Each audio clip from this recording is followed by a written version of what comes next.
Ngiyakuvusela mbukeli ngiyakubingelela ekhaya lalo usibukela khona ngabe usibukela kumabona kude ngabe usibukela ku YouTube Thembinkhosi Mbuyisa lona mbukele sehlelweni lithini libandla lihlelo leli mbukeli la khona sibona indzaba tetenkolo sathela khona embhalweni lokuliBhayibheli ehlelweni ke mbukeli siba nabo ke bafundisi nebandla baqeqeshekile ngendzaba tetenkolo bese ke sesiyadzingisa leso sihloko esisuke sisibekile ngalelo langa umuntu mbukele akubonge kakhulu lapho ekhaya kusibhalela nje lapha emsakatweni siyabonga kakhulu uchubeka ke mbukeli siyakholwa futhi ukuthi uyasitakala ngetinhlelo tethu lesinato emsakatweni ngale kwaloko mbukeli ehlelweni angihambi ngedwana ngihamba nabo fundisi bekunabo evikini leliphelile ukhona Rev NYAMANE usuka lapha ebandleni lase God's Glory Moves Church lilapha enhlangano eMangwaneni umuntu omdala uhamba na Pastor NTSHALINTSHALI usuka lapha Free Evangelical Church Fellowship eNzongomane ke mbukeli namhla ke sikhulumisa nje indzaba Kutiphatsa Kwababe sibuka nje ukuthi babe ufune atiphatse kanjani etinhlangothi letinengi lese study bala lamuhla angiphindze ngivusele Rev sivusele Mbuyisa sivusele nembukele ekhaya egameni lika Jesu siyabonga ngicela ukuvusela mfundisi wami njani yinhle inkosi siyavusela Mbuyisa egameni lenkosi ngivusele nembukele ekhaya amen asivele singene kiyo indzaba inkosi yami mfundisi wami njani sesivele silakiyo ngabe vele babe kufanele ukuthi atiphatse kanjani ekhaya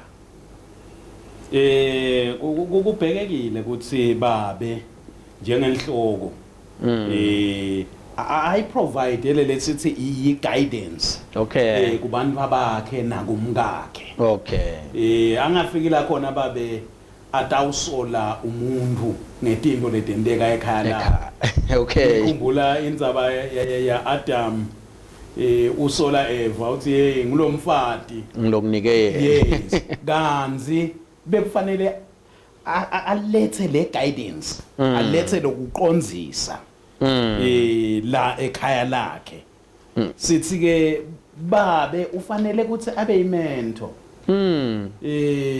kulabantu abakhe bafunze kuye okay aphindze babe abe ngumuntu lotaba hospitable ngathi abe ngumuntu lo khona kokumukela abantu ekhaya lakhe bathi ivele le warmth hayi ngoba kuvakashe abantu babe zobuthe buso ngivakashe alandzele inyathelweni tenkosi yethu Jesu Kristu ngicela kuma lapho ngiyabonga kakhulu mfundisi wami Rev ngiyacela babe nawe ube khona lokushoko ngekutiphatsa kwababe ekhaya kutiphatsa kwababe ekhaya babe Mbuyisa kulula kukhomba lempilo lekufanele ukuthi ayiphile njengoba sike sakhuluma sathi babe uyinhloko kutiphatsa kahle kuveta impilo ledlekako nangabe uyathi ukuthi ufuna ukuthi iphathe njani ufuna wende lokho umbabe lokuliqiniso ukuthi babe ngoma aphila ala ekhaya uyakwadi lokungasiko manje kufanele akuyekeleke lokungasiko endeke lokungiko kutiphatsa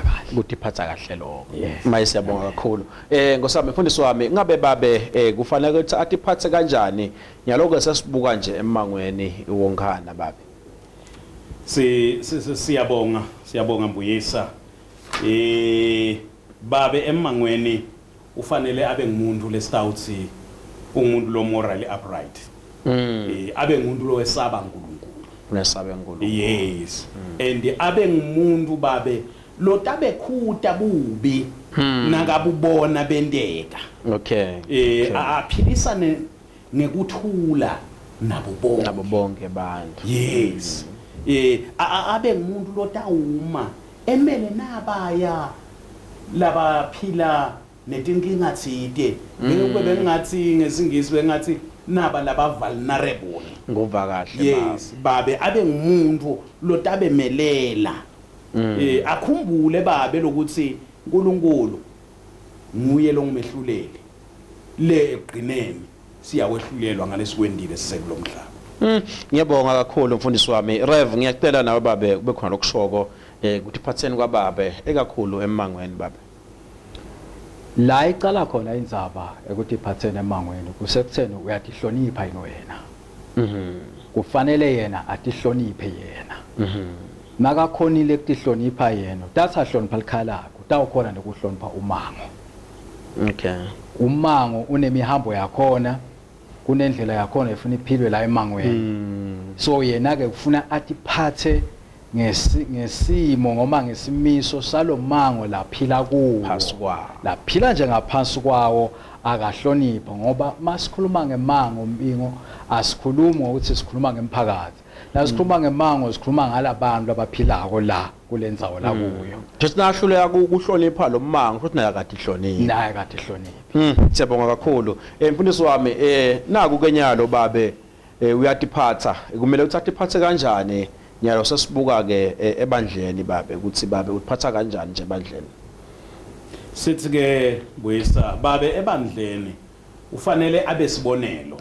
Okay. Sekutiphatha nje nangekukhonda uNkulunkulu. Okay.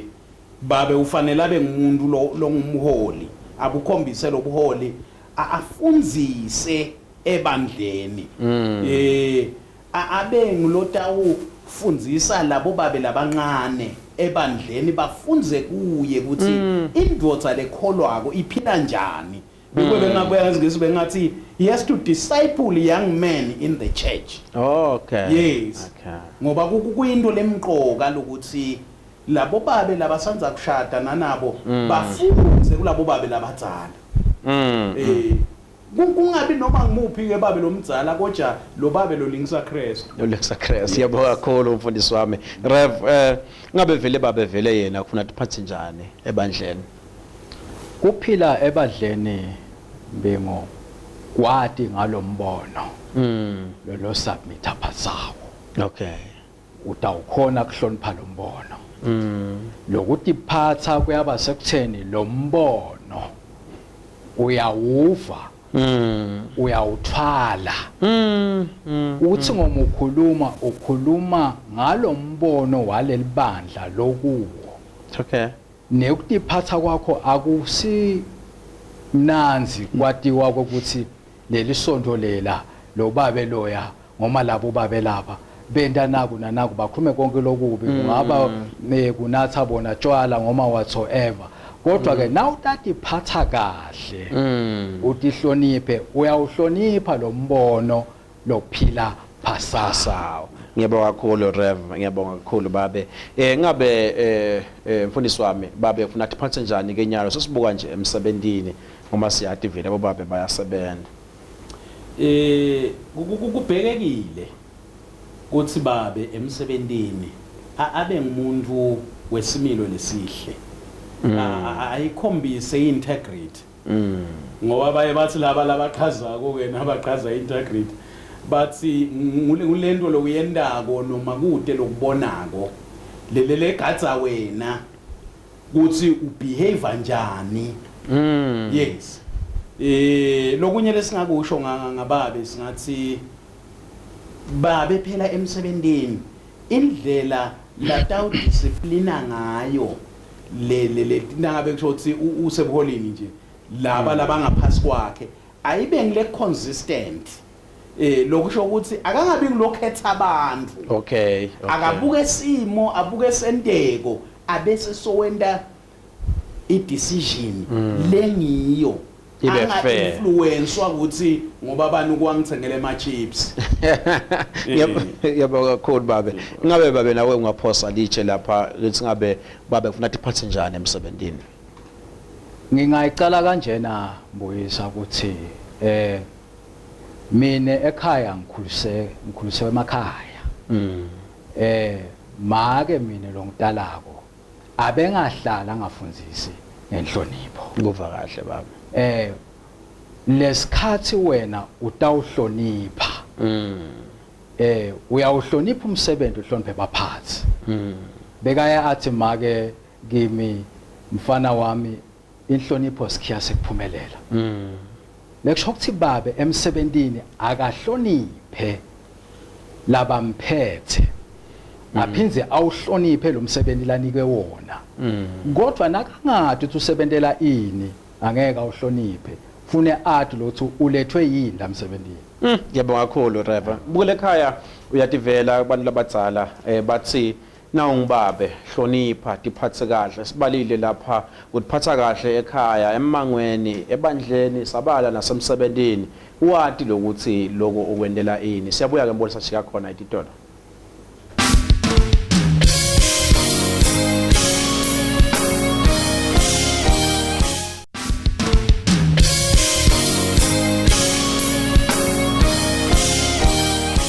Sahlelweni imbukeli lithindi bandla ngiyakwemukela thanda kuvula umsakazo wakho Eswatini TV siyabuka nje mbukela namuhla sibuka kutiphatsa kwababe kuthi babe ufuna atiphatsa njani kunenge ngiye bafunde sibame lesikhulumako la ngekuthi babe kumele kathi atiphatse njani ngiyacela kubuya kuwe Rev lokuthi bobo babe Rev babese babonakala babahlukubedi le emakhaya kwenziwa yini lokho Rev esikhathini lesinenge babe Mbingo Mbuyisa umuntu ufika esigabeni sekwenda lokungasiko lokunye kuba sekutheni ingabe uphile kabuhlungu kanjani ngokuthi inkathato yakhe ihambe yafikaphi abese soyangenelela lo mubi kanti lesikhathi sekangumhlukubedi ngilesikhathi lento mayisehleli la kuye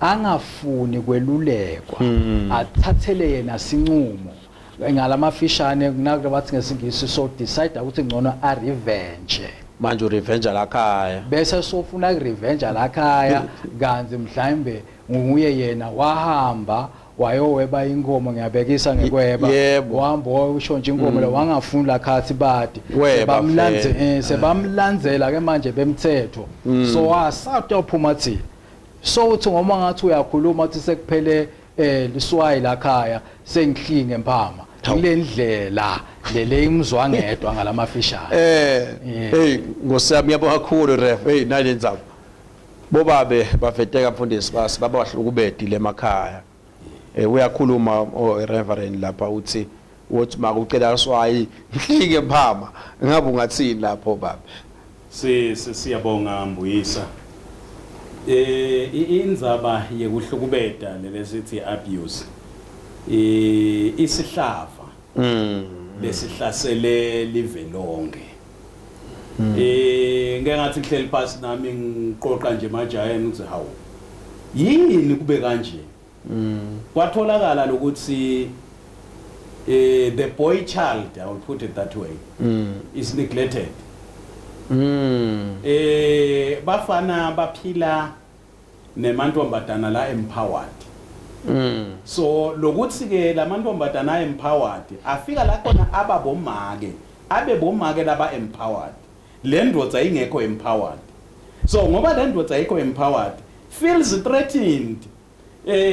Itivela kumatse bayimuka lesitulo sayo ngoba yona nakukhulunywa nje kuthiwa hey umntwana wentombatana yes it's good but kude lo consent nga the boy child ngalomfana wemfana lo mntwana lo ngumfana utikhanza ke asenkingeni lokunye lokukhona sekunale decay nje kuma morals endleleni nje yekutiphatsa kubantu asisakwesabi naku lebe bakwesaba itolo emaswati abeze abenesisho lethi induka iwakho umuti ngoba bebazama lokufundzisa ukuthi ngalokuhlukubeta lomunye awutendi ube ngcono yes so lokunye ke lokufike kwafaka lesandla nalokuthi ke asayasinciphela lama role models sithi noma ngabe besimbuka babe Mbuyisa zawo indodza le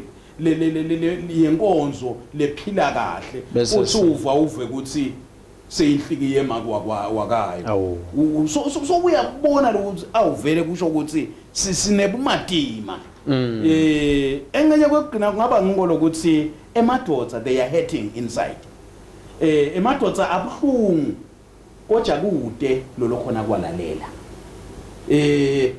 noma ungathi uyawubika uthi mine bangishaye ngembama noma ungabika nje lana engenye kwendeka sibe tempted ukuthi sikhanze sesihleka just hleka yes kani wena utangento lebuhlungu ngale mbamba bakushaya imbamba ngale bakushaya imbamba futhi and uzivile nesithundi sakho sikhwehla ukuthi sowushayiwe kodwa laba lothi uyababikela bayahleka so unokunye lo kwenta ukuthi wona angingabikeli umuntu angishaye nami hawu ngosiyamba siyabuyisela cha kuyabonga kakhulu ngosiyami mfundisi hey ibhlungu yona sekuthi uyawubuka ukuthi awuyindoda sebayishayile uyayibona but ke ngiyakholwa ukuthi betinhlangano ba okwasite emadoda labo la kufanele basite bobabe ingabe yini ama challenges rev bobabe lababhekana nawo empilweni nje nasikhuluma nje empilweni because ngiyakholwa ukuthi ema challenges manenge nibhekana nawo sesiyabuka nje